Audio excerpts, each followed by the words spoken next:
Hello students, welcome back to our channel. APDSC latest news. Disha dynamic bureau news article. గత 14 నెలల్లో సమర్థవంతంగా సంస్కరణలు అమలు చేశాం.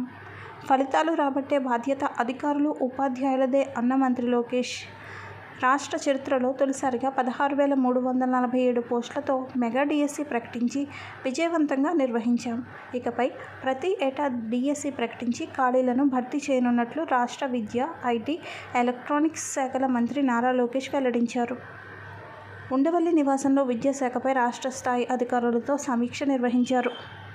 అనవసరమైన శిక్షణా కార్యక్రమాలతో ఉపాధ్యాయుల విలువైన సమయాన్ని వృధా చేయవద్దు అన్నారు. ప్రభుత్వ విద్యలో విద్యా ప్రమాణాలను మెరుగుపరిచేందుకు గత 14 నెలలుగా సమర్థవంతంగా సంస్కరణలు అమలు చేశాం. సంస్కరణ అంతిమ లక్ష్యం అభ్యసన ఫలితాలే అని ఆయన తెలిపారు. మెరుగైన ఫలితాలపై దృష్టి సారించాల్సిన బాధ్యత అధికారులు, ఉపాధ్యాయులపై ఉంది అన్నారు. ఏపీ డిఎస్సికి సంబంధించిన లేటెస్ట్ అప్డేట్స్ తెలుసుకోవాలంటే మన యూట్యూబ్ ఛానల్ని సబ్స్క్రైబ్ చేయండి.